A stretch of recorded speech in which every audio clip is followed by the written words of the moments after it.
Hello વિદ્યાર્થી મિત્રો, મૂડી પડતરના ચેપ્ટરમાં આજે આપણે સમજીશું ભારિત સરેરાશ મૂડી પડતર એટલે શું.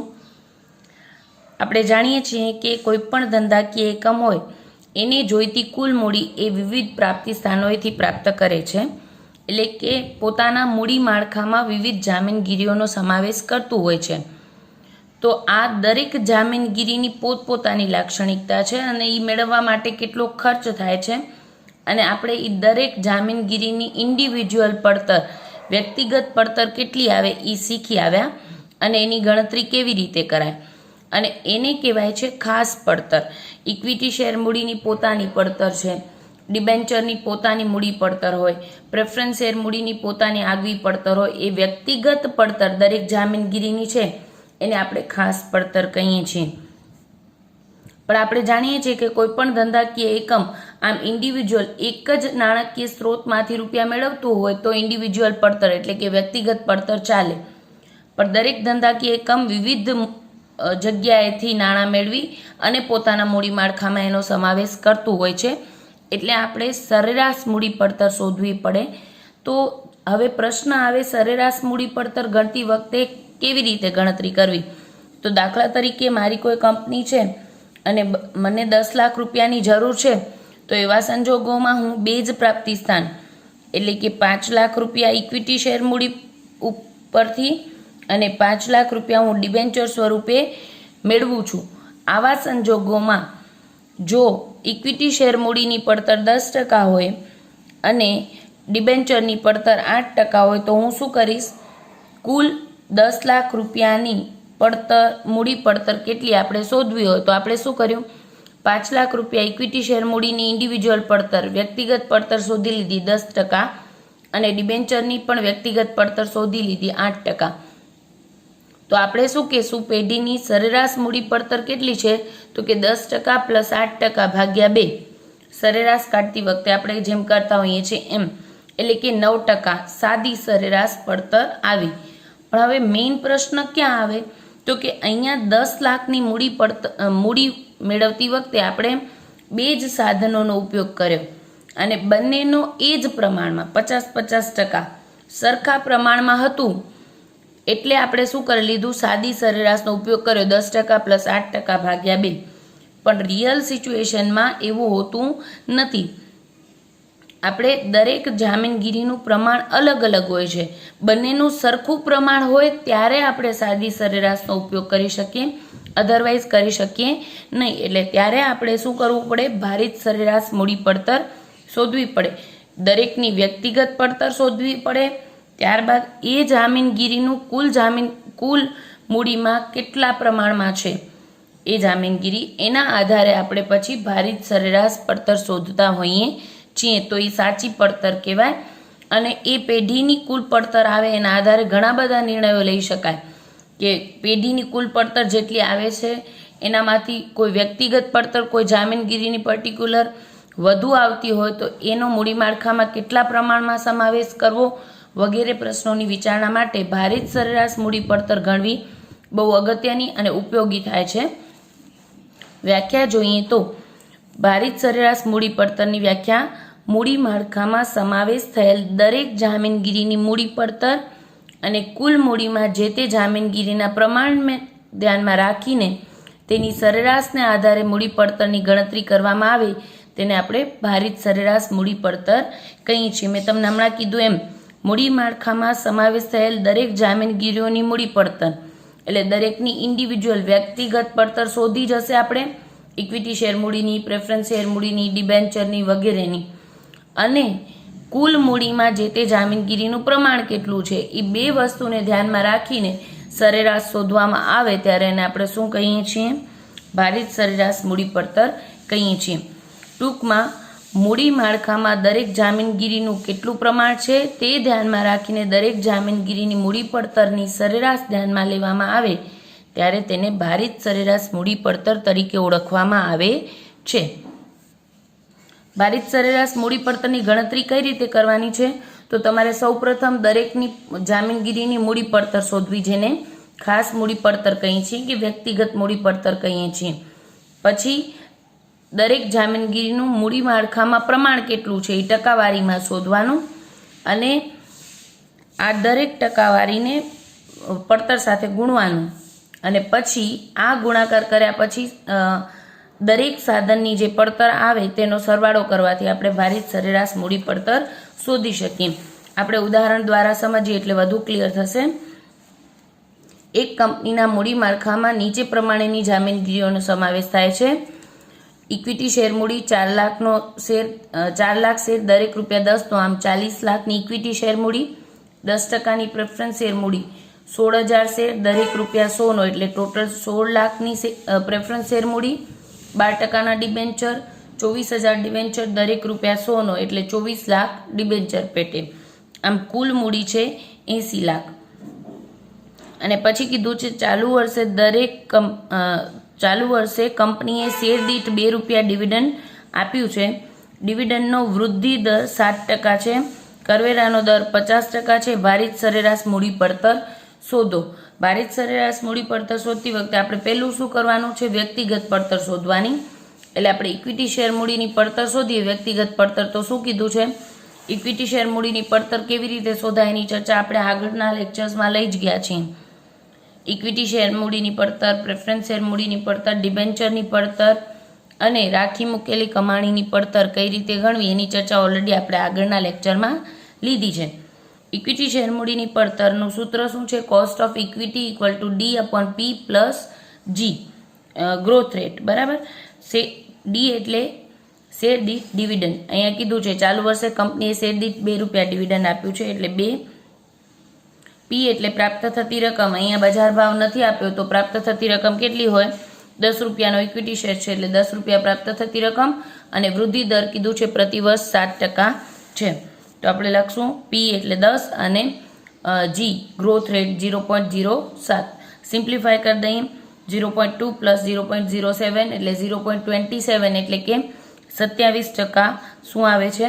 ઇક્વિટી શેર મૂડીની વ્યક્તિગત પડતર કે ખાસ પડતર. હવે વાત કરી પ્રેફરન્સ શેર મૂડીની પડતર. પ્રેફરન્સ શેર મૂડીની પડતરનું સૂત્ર શું છે? D/P. અને ડી એટલે અહીંયા ડિવિડન્ડ. ડિવિડન્ડ કેટલું? તો કે 100નો પ્રેફરન્સ શેર છે 10% લેખે 100ના 10% કેટલા થાય ડિવિડન્ડ? ₹10. એટલે 10 ભાગ્યા પી એટલે પ્રાપ્ત થતી રકમ. અહીંયા બજાર કિંમત કે એવું કંઈ આપ્યું નથી એટલે ₹100 પ્રાપ્ત થશે. વટાવ કે પ્રીમિયમ પણ છે નહીં એટલે સાદી રીતે જ 10/100 એટલે 0.10 કે 10% પડતર કહી શકાય. ત્યારબાદ છે ડિબેન્ચરની મૂડી પડતર. ડિબેન્ચરની મૂડી પડતર પણ અહીંયા તમને મુદત આપી નથી. મુદત નથી આપી એટલે તમારું સાદું સૂત્ર cost of debenture equal to R/P 1 - T. R એટલે રેટ ઓફ ડિવિડન્ડ. કેટલો છે? 100ના 12% એટલે ₹12 ડિવિડન્ડ. એટલે તમે અહીંયા કુલમાં કરો તો પણ ભલે ને, નહીંતર આપણે R/P શું કરશું? 12/P એટલે 100. 100નો ડિબેન્ચર છે. 1 - T એટલે 0.50 કરવેરાનો દર. સિમ્પ્લિફાય કરશો એટલે તમને મળશે 0.06 અથવા તો 6%, 6%. આમ દરેકની ઇક્વિટી શેર મૂડીની, પ્રેફરન્સ શેર મૂડીની અને ડિબેન્ચરની વ્યક્તિગત પડતર આપણે શોધી લીધી. પછી આપણે શું કરવાનું? આ ત્રણેય જામીનગીરીનું કુલ મૂડીમાં કેટલું પ્રમાણ છે એ શોધવું પડે. સેકન્ડ આપણે પ્રમાણ શોધવું પડે. તો આપણે મૂડી માળખામાં જામીનગીરીનું પ્રમાણ ગણીએ તો આપણે શું કરવાનું છે? 40 લાખ, 16 લાખ, 24 લાખ મૂકી દીધા. ટોટલ મૂડી 80 લાખ. હવે શું કરીએ છીએ? 80 લાખે કુલ મૂડી 80 લાખ હોય ત્યારે ઇક્વિટી શેર મૂડી 40 લાખ છે. તો કુલ મૂડી 100 હોય ત્યારે ઇક્વિટી શેર મૂડીનું પ્રમાણ કેટલું? એટલે તમે શોધશો ત્રિપદી માંડીને એટલે તમને પ્રમાણ મળશે 50%. આમે તમને દેખાય છે 80 લાખના અડધા 40 લાખ તો આપણે ઇક્વિટી શેર મૂડી પેટે મેળવ્યા છે. એટલે કે 50% રકમ આપણે ઇક્વિટી શેર મૂડીમાંથી પ્રાપ્ત કરી છે. બીજું શોધશું. દરેકનું ટકાવારી પ્રમાણ શોધવાનું છે. ટકાવારી હંમેશા 100 ઉપર આવે એટલે ફરીથી ત્રિપદી માંડશું. પ્રેફરન્સ શેર મૂડીનું કુલ મૂડીમાં પ્રમાણ કેટલું? તો કે 80 લાખની કુલ મૂડીએ પ્રેફરન્સ શેર મૂડી છે 16 લાખ તો 100 એ કેટલા? એટલે આપણને મળશે 20% રકમ. ત્યારબાદ છે ડિબેન્ચરનું પ્રમાણ. 80 લાખ કુલ મૂડી હોય ત્યારે ડિબેન્ચર 24 લાખના છે, તો કુલ મૂડી 100 હોય ત્યારે ડિબેન્ચર કેટલા? એટલે આપણને મળશે 30%. આમ ત્રણેયનું આપણે વ્યક્તિગત પ્રમાણ કેટલું છે કુલ જામીનગીરીમાં એ પણ શોધી લીધું. હવે આપણે શોધશું ભારિત સરેરાશ મૂડી પડતર. ભારિત સરેરાશ મૂડી પડતર શોધીએ તો આપણે ઇક્વિટી શેર મૂડી, પ્રેફરન્સ શેર 10%ની પ્રેફરન્સ શેર મૂડી અને 12%ના ડિબેન્ચર, દરેકની ચોપડા કિંમત 40 લાખ, 16 લાખ, 24 લાખ, આમ ટોટલ મૂડી 80 લાખ. પછી આપણે દરેકનો કુલ ભાર કેટલો છે પ્રમાણ જે શોધ્યું, 50%, 20%, 30%, કુલ મૂડી 100%. 50%, 20%, 30% અને કુલ મૂડી કેટલી છે આપણી 100%. બરાબર. હવે આપણે શું કરીએ છીએ, વ્યક્તિગત પડતર આપણે જે શોધી એ લખી નાખીએ.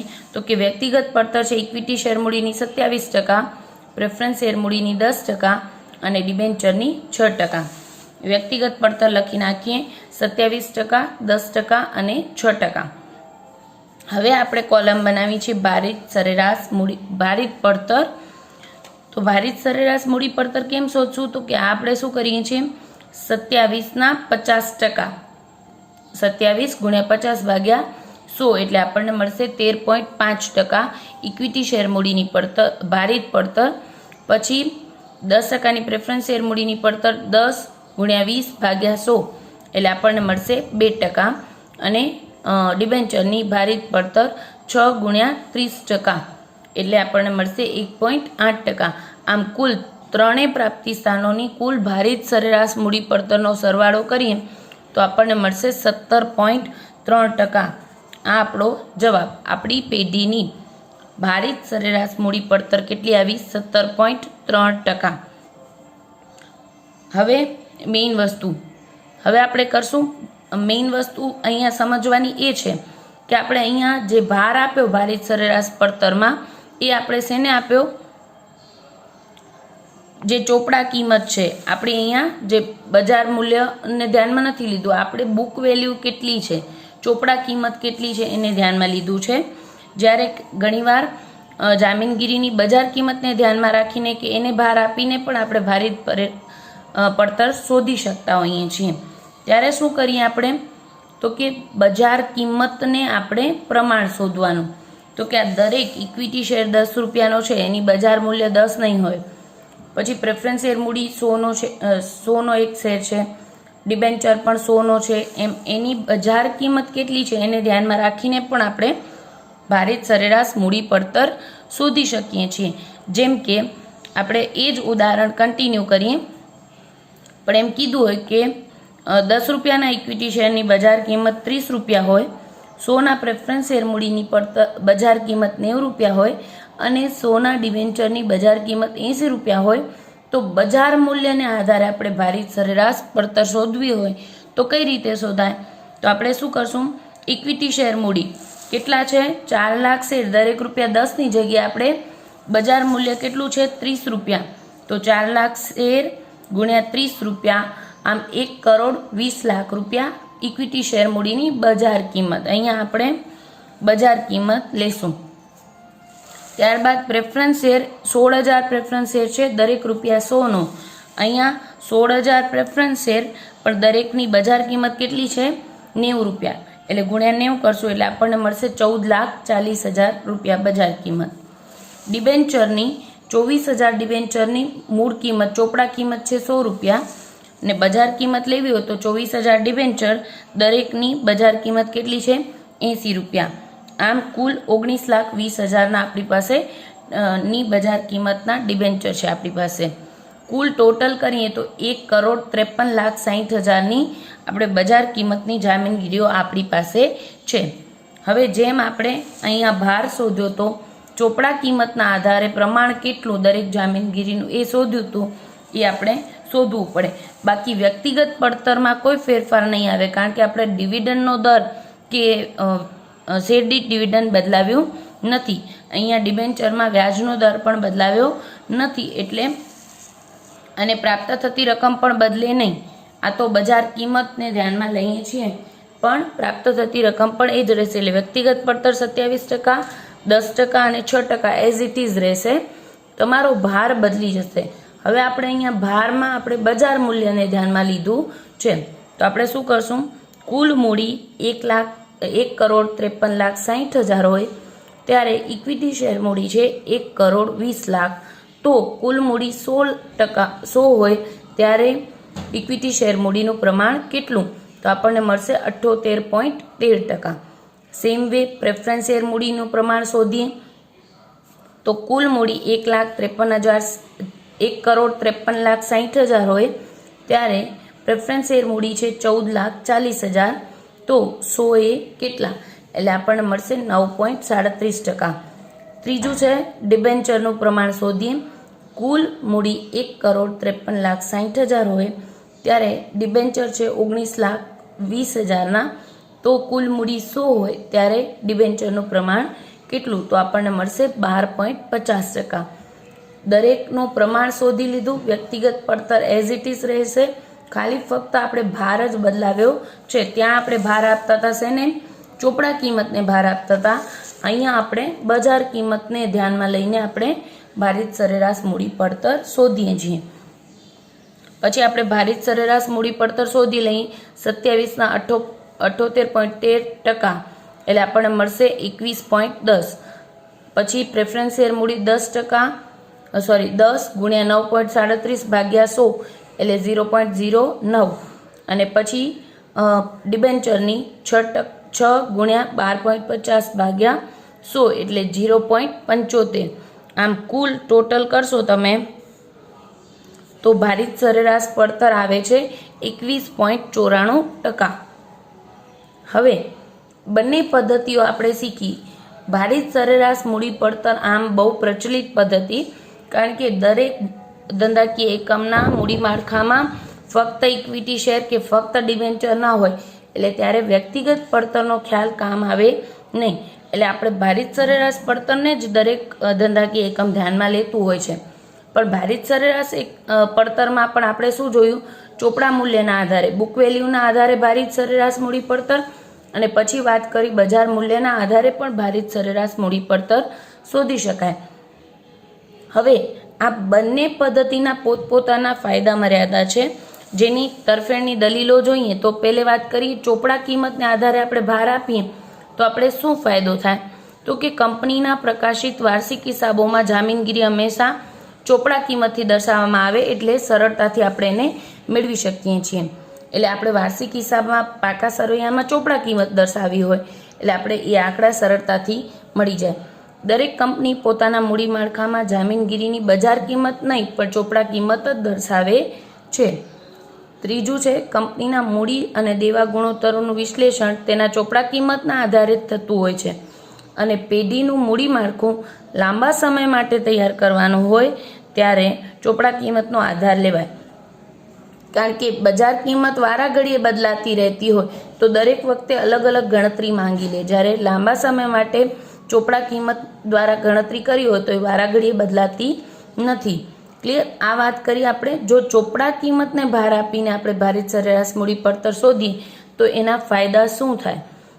ક્લિયર? હવે વાત કરીએ બજાર કિંમતના આધારે આપણે ભારિત સરેરાશ મૂડી પડતર શોધ્યું હોય તો એના દ્વારા શું ફાયદો થાય?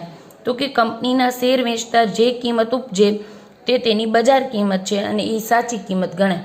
આમ જોઈએ તો 100નો આપણે જોયું પ્રેફરન્સ શેર છે પણ બજાર કિંમત કેટલી છે? 90 રૂપિયા. 100નો ડિબેન્ચર છે પણ એની બજાર કિંમત કેટલી છે? 80 રૂપિયા. તો એનો મતલબ શું? અત્યારે એને વેચવા જઈએ તો એની ઉપજી શકે એવી કિંમત ઓછી છે એ આપણે ખબર પડી ગઈ. જ્યારે 10નો ઇક્વિટી શેરની બજાર કિંમત વધુ છે એ આપણે ખબર પડી ગઈ. તો એ એની સાચી કિંમત છે, અત્યારે વેચવા જઈએ તો એટલા ઉપજી શકે એમ છે. બીજું છે જામીનગીરીની બજાર કિંમત એ રોકાણકારોની વળતરની અપેક્ષા દર્શાવે છે અને તેને આધારે જ સાચી મૂડી પડતર ગણી શકાય છે. પરંતુ બજાર કિંમત ગણવાની કેટલીક મર્યાદા પણ છે, જેવી કે જામીનગીરીની બજાર કિંમતમાં ઝડપથી અને વારંવાર ફેરફાર થાય છે, તેથી ભાર નક્કી કરવો થોડો મુશ્કેલ બને છે. મેં તમને કીધું એમ કે દરરોજ ભાવ બહાર પડતા હોય ત્યારે બજાર કિંમત સતત બદલાતી રહેતી હોય તો દરેક વખતે ગણતરી કરવી થોડું મુશ્કેલ થઈ જાય. વારાઘડી એ જ કેલ્ક્યુલેશન કરવી અને એના કારણે નિર્ણયોમાં ફેરફાર કરવો શક્ય નથી. પછી છે નફાના પુનઃરોકાણની બજાર કિંમત ગણતી વખતે વૈકલ્પિક પડતર ગણવી પણ મુશ્કેલ બને છે.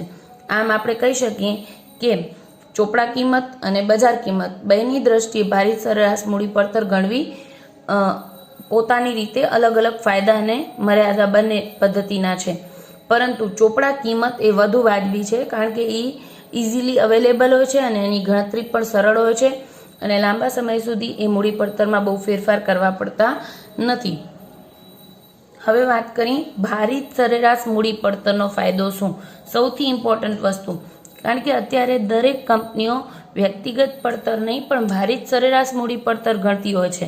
શા માટે? તો કે આ પદ્ધતિ તર્કબદ્ધ છે અને તેની ગણતરી સરળ પણ છે. બીજો ફાયદો છે, આ પદ્ધતિ દ્વારા સંચાલકો કુલ મૂડી પડતરની સાથે દરેક જામીનગીરીની ખાસ મૂડી પડતર સરખાવી શકે છે અને યોગ્ય નાણાકીય નિર્ણય લઈ શકે છે. દાખલા તરીકે આપણે સૌથી સરસ ઉદાહરણ લઈએ. ઇક્વિટી શેર મૂડીની પડતર 8% હોય અને આપણે કુલ મૂડી પડતર શોધી, જે ભારિત સરેરાશ મૂડી પડતર શોધી એ 10% હોય, તો એનો મતલબ શું થયો? આપણી કુલ મૂડી પડતર 10% આવે છે, એમાં ઇક્વિટી શેર મૂડીની પડતર ઓછી છે એના કરતાં પણ. એટલે હવે જ્યારે આપણે નવી જામીનગીરી મેળવવી હોય, બહાર પાડવી હોય, આપણે નવા રૂપિયા જોઈતા હોય નવા વિસ્તૃતિકરણના પ્રોજેક્ટ માટે, ત્યારે આપણે ઇક્વિટી શેર મૂડી દ્વારા પ્રાપ્તિ સ્થાનનું પસંદગી કરી શકીએ. એટલે ત્યાંથી વધુ રૂપિયા મેળવવા, કારણ કે કુલ મૂડી પડતર કરતાં એની મૂડી પડતર ઓછી છે અને આપણે એનામાં ખર્ચમાં ઘટાડો કરી શકીએ એમ છીએ. પછી છે નફો કરતી કંપનીઓ આ પદ્ધતિ મુજબ નવી મૂડી ખર્ચની દરખાસ્તો સરળતાથી પસંદ કરી શકે છે. ચોથો ફાયદો છે, આ પદ્ધતિની મદદથી દેવાની મૂડી પડતર સાથે કુલ મૂડી પડતરની સરખામણી કરીને દેવામાં વધારો કે ઘટાડો કરવો એનો નિર્ણય સરળતાથી લઈ શકાય છે. હમણાં આપણે જે વાત કરીએ એમ કે કુલ મૂડી પડતર કેટલી છે અને દેવાની પડતર કેટલી છે, અથવા તો ઇક્વિટી શેર મૂડીની પડતર કેટલી છે, જેની મૂડી પડતર ઓછી હશે એવા પ્રાપ્તિ સ્થાનોથી આપણે ઝડપથી નાણાં મેળવવાનો પ્રયત્ન કરશું, જેથી આપણો કુલ ખર્ચ, મૂડી પડતરનો કુલ ખર્ચ આપણે ઘટાડી શકીએ. સૌથી મહત્વનો ફાયદો છે, ઇક્વિટી પરનો વેપાર કરવા માટે ભારિત સરેરાશ મૂડી પડતર માર્ગદર્શક નીવડે છે. ઇક્વિટી પરનો વેપાર એટલે શું? તો કે કુલ મૂડી માળખામાં દેવાનું પ્રમાણ વધારીને, કારણ કે દેવામાં જે ફાયદો થાય છે દેવાની જામીનગીરીઓ બહાર પાડીને, એનો લાભ ઇક્વિટી શેર હોલ્ડરોને આપવો, એને કહેવાય ઇક્વિટી પરનો વેપાર. તો આપણે ભારિત સરેરાશ મૂડી પડતર નો ખ્યાલ એ ઇક્વિટી પરનો વેપાર કરવા માટે માર્ગદર્શક બને. એટલે દેવાનું કેટલું પ્રમાણ રાખવાથી આપણે ઇક્વિટી શેર હોલ્ડરોને વધુ આપી શકશું એ નિર્ણય લેવા માટે એ માર્ગદર્શક નીવડે છે. અને છેલ્લો અને મહત્વનો ફાયદો છે, સમતોલ અને ઇષ્ટ મૂડી માળખાની રચના થઈ શકે છે. કારણ કે આપણે આખા મૂડી માળખામાં કેટલું પ્રમાણ ઇક્વિટી શેરનું, કેટલું પ્રમાણ ડિબેન્ચરનું અને કેટલું પ્રમાણ પ્રેફરન્સ શેર મૂડીનું રાખવું એનો નિર્ણય લઈ અને ઇષ્ટ મૂડી માળખાની રચના કરી શકીએ છીએ. તો આ સૌથી અગત્યનો ખ્યાલ આખા મૂડી પડતરના જે ઇન્ડિવિજ્યુઅલ શીખ્યા એના કરતાં સૌથી ઇમ્પોર્ટન્ટ ખ્યાલ છે અને આઈ હોપ કે તમને સમજાઈ ગયો હશે. Thank you.